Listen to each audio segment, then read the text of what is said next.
Hey guys, and welcome back to another great episode of Dominoes in the Class, where we are reading Hello Neighbors Missing Pieces. So, if you guys missed it, we have just read chapter 6. So, we're just going to give you a quick recap to let you guys know what's going on. So, Aaron and Nick, they were working on their research for their fart machine, and they needed some supplies. So, they went down to the local grocer, and her name was Miss Tillman. Can you believe in that store they had candy bars for $4.95? A regular chocolate bar? Yeah. Her prices were extremely high. It took them 6 weeks of their allowance, $32, for them to buy the supplies. I know that they really wanted those supplies because I'm sure they could have found someplace else to get those cheaper. But maybe there wasn't no other place. It's not like they got Amazon like how we got now, you know what I'm saying, where you could just deliver it. So they got to deal with Miss Tillman, and basically, she was robbing them. So what else happened, Jamin?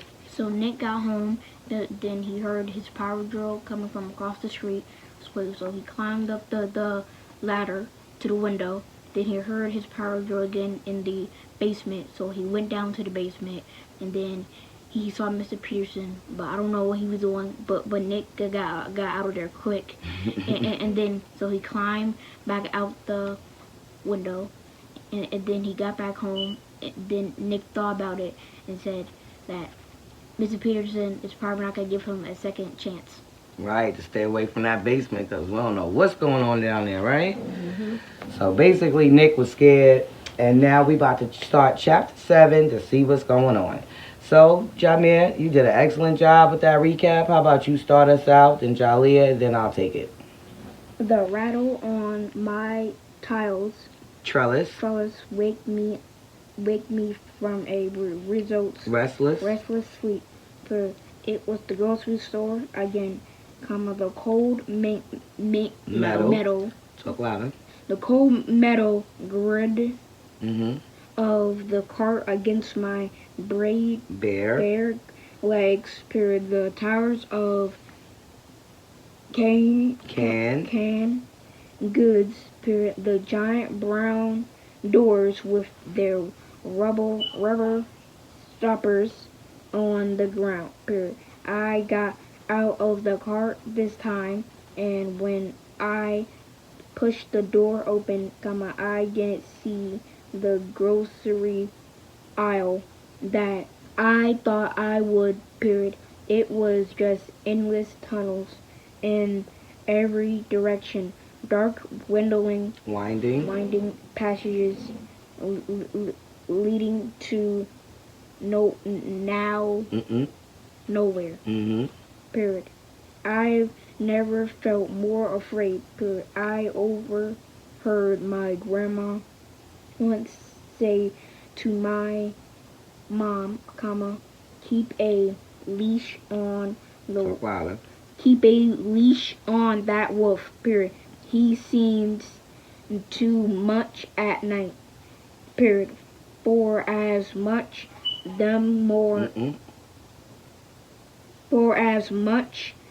as I've always hated my nightmares, my grandma hated about them then more, which is strange because I never even told her about them. Period.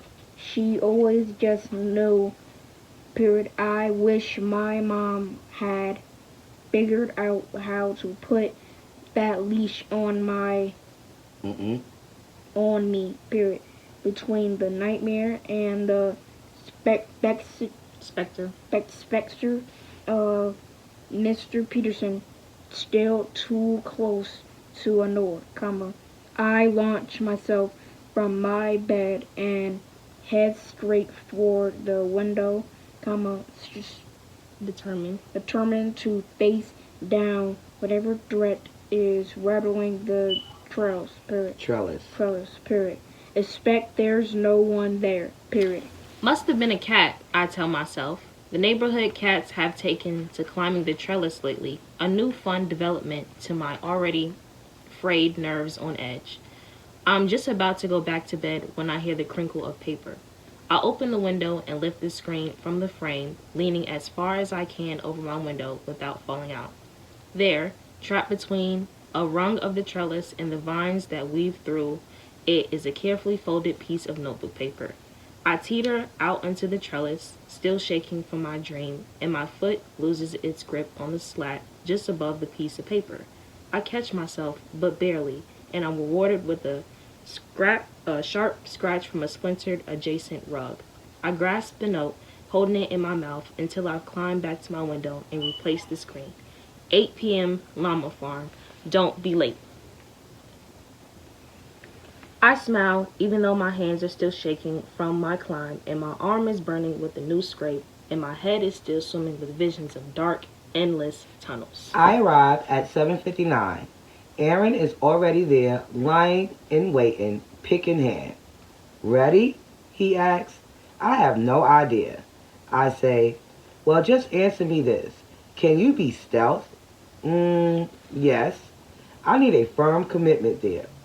Nikki, I've never seen Aaron more serious, which is why I can't keep myself from laughing. Dude, this is a mission critical, Navy SEAL level action. I need you to know. Are you in? I put myself together as best as I can. Let's do this.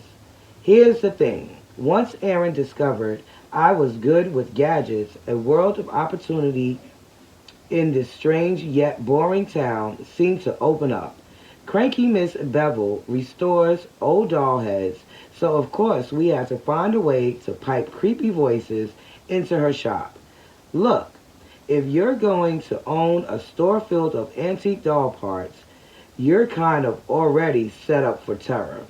It was so easy once Aaron convinced her he was looking for something to replace the head on his mom's broken Madame Alexander doll. I put a plug here and a switch there, and poof, haunted doll heads chanting. We're lonely and come play with us, purr. And Mr. Quinn lets his dog poop on Aaron's lawn practically every morning, and he never picks it up. Talk louder. Never picks it up. Purr. All Aaron had to do was drill a ball into his backyard to get Mr. Quinn to step away from his mailbox for a few minutes. Period. It was the perfect opportunity to test out my spring-loaded catapult in his mailbox. Period. The weapon of choice, a nice sorts ball of dog turd, was really just poetic justice. Here's the photo here. It seems like his plan is for the mailbox.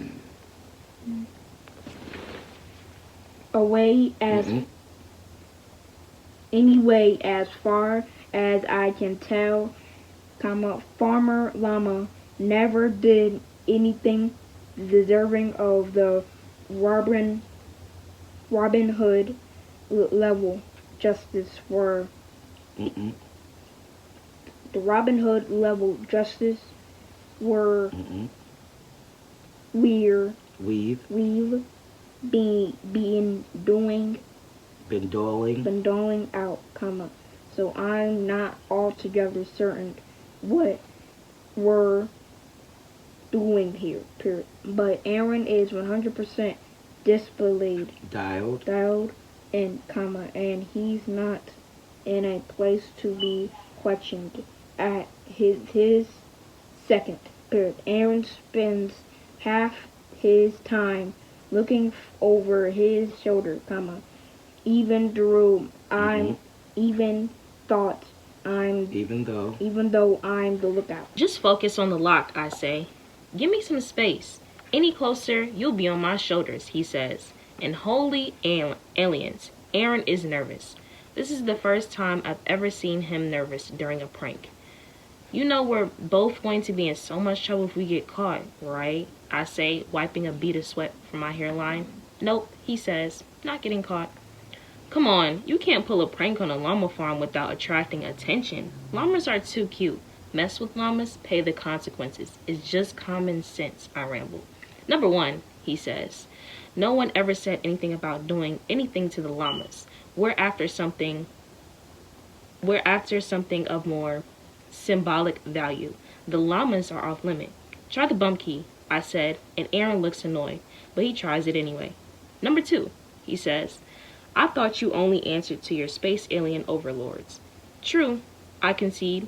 We are ruled by a race of distant space overlords who will one day rain down their fury upon us lowly earthlings. Well, so I guess we might as well seize the day. But I still don't get it, he says. I thought your family was Jewish. We are. So you guys, believe that we ruled by aliens? I'm sure I could convince at least one rabbi that it's a possibility. I crowd him again. Maybe you should use the rake. The bump isn't going to work. Aaron's positions a hammer over the key. You're never going to get the leverage you need with that, I say. I need leverage? I don't need leverage, he says, when I've got torque. He takes a deep breath and brings the hammer down on the key. With a thud, the old padlock drops to the ground. Aaron smiles. By my count, that's 3 for me and 1 for you this week. Hey, as far as I can tell, you've got zero excuse for not being a master lock breaker by now. You've got a house full of locks. Jeez, you could practice on that basement door outside of your house and become a pro in a day if you weren't so lazy. Somewhere along the way, we must have stopped joking though, because by the time I turned around, Aaron's face turned into stone. What? I asked, a knot forming in my stomach. Nothing. Let's just get this over with, okay? He says. And I open the gate with a far less joy than I felt a minute ago. The tension is short-lived, though. The enormity of our mission unfolds before us once we're in Farmer Llama's field. Aaron looks at me. Stealth, he whispers. I nod in response. Spirit. We make our way along the fence line, wary of the farm owner whose name we don't know, so we're just been calling him Father Llama. Parrot. He's rarely seen in public, occasionally at the natural grocery. Evidently. He's not the type to hold a Grudge. or out in the field Grumbling at them, and I swear to the aliens they sound like they're grumble back. What's got me on edge is that, unlike Mr. Quinn or Miss Bat or Mrs. Bevel, we haven't been able to access Farmer Llama's coming and goings. What if Farmer Llama's is the barn? I whisper. Then we took a wrong turn. Aaron shrugs. Drew his padlock chain link fence. We take a few more steps before Aaron's hisses, head up. We fall to the ground like snipers being behind a barricade. Footsteps Approach quickly. Their pace increasing the closer they get. I ready my excuses. We're selling candy for our basketball link. Mm-mm.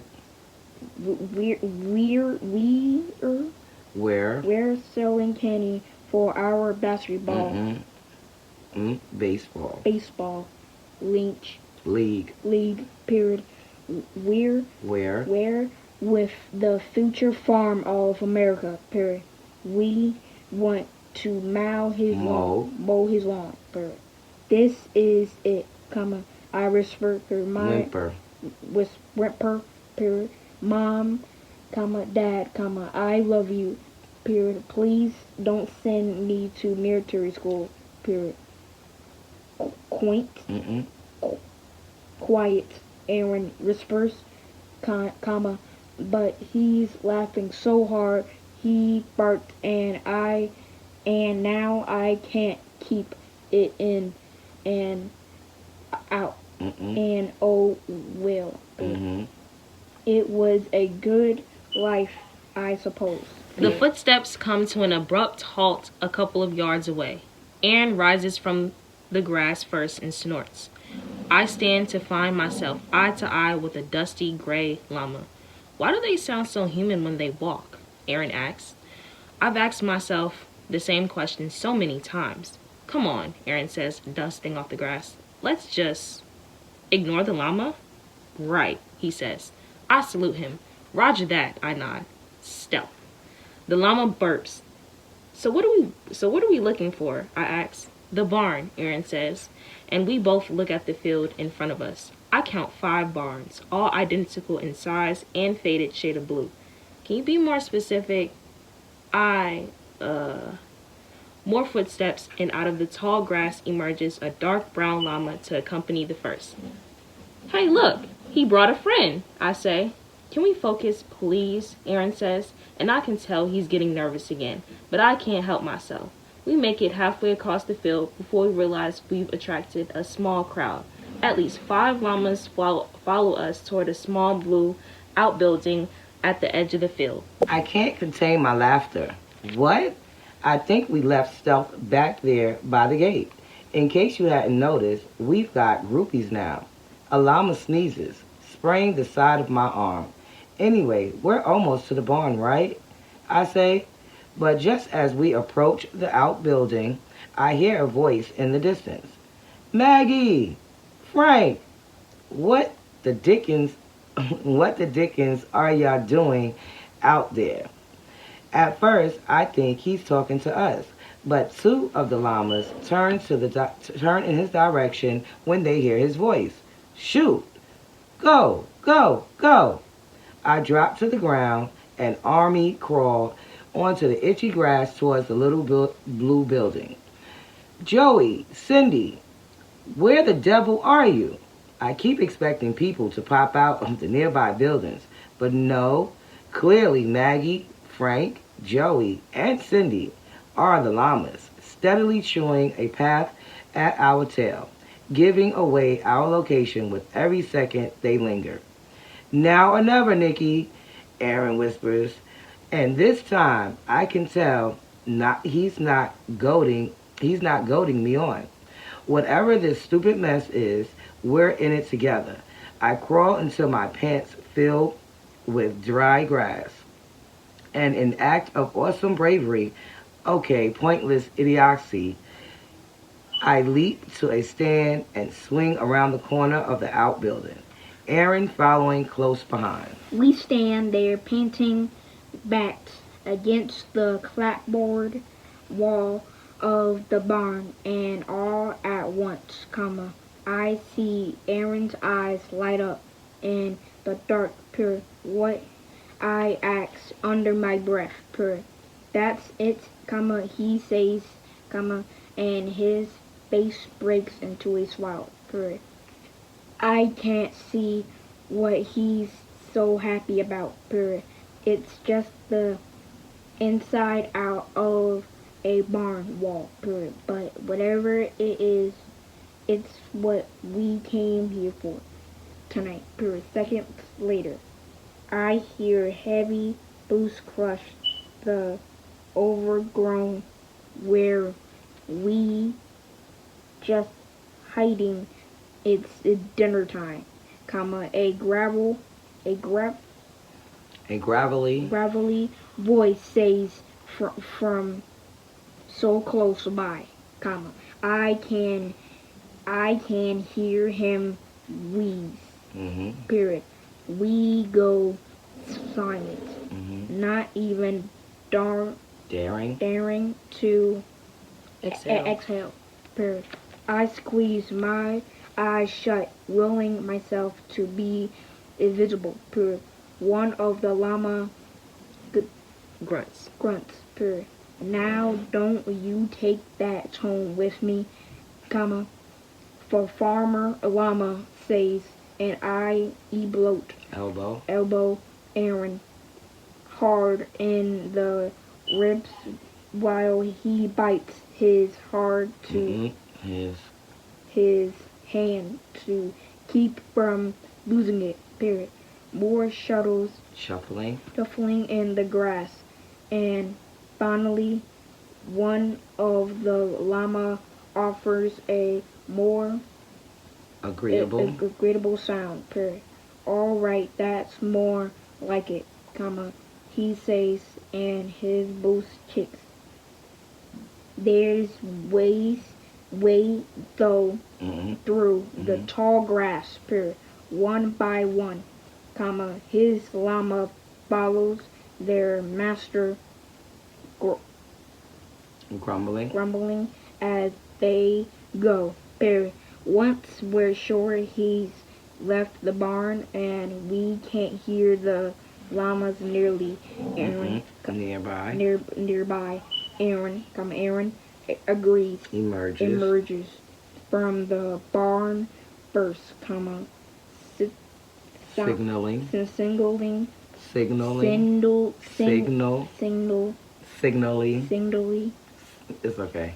me to head through the stall to the Area. area he was smiling at a minute ago. We stare down at it, a pile of identical tin signs stacked high in the corner of the barn. What did he even need this many for? Aaron asks. I look anxiously over my shoulder at the barn door. You're sure he's not going to miss it? Nicky, he has like a million, he says, and I know he's right, even if what we're doing feels a little wrong. We keep off the main roads, snaking through side roads and side yards, avoiding streetlights like kryptonite, the sign tucked under my arm as I bring up the rear while Aaron forges a safe path. Back at home that night, I scratch my belly raw. Little red bumps have begun to spring up, and I finally had to ask Mom where the cortisone cream is. What in God's name did you do to yourself? She gasps, looking for the scratches as I yank down my shirt. Poison oak, I say, which is completely unsatisfactory. Poison oak? But it's only on your stomach. She side-eyes me. It's personal, okay? I invoke the ultimate excuse, the explanation that kills any adolescent inquiry dead. Mom backs away with her hand up. I don't want to know. It's my second victory of the day. I wait until I hear the television click off in my parents' room, and their soft, intermingled snoring fills the air before I pull the dented tin sign from under my bed. I gaze upon my prize.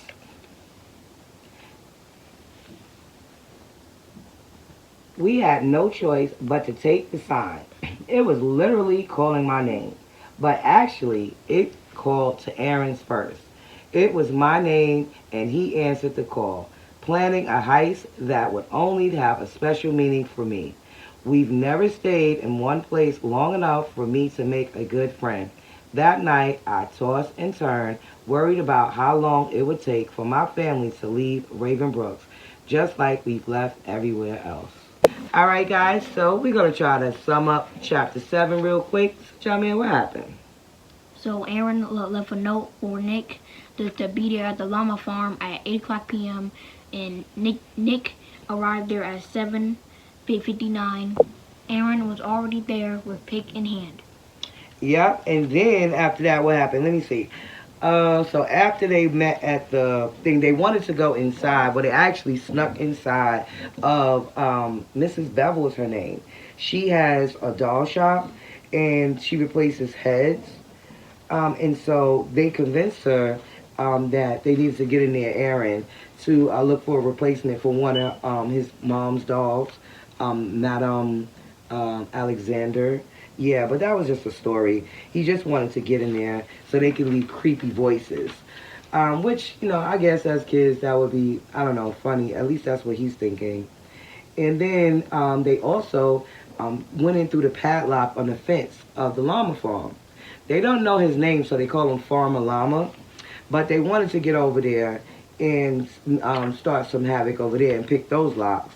But before they could really get down into it, the farmer guy came out, right? Mm-hmm. And then what was the funniest part though was that they were really scared. They was hiding in the grass. Remember? Because the farmer was calling the llamas by name, so they were expecting actual people to come out, but the farmer's actually calling their names, and then they're hiding in the grass and just waiting and trying to hit each other not to laugh, saying like, Maggie, Frank, where are you? Like, talking to them, thinking that people is gonna come, but it's really llamas. Right, and that was the funny part.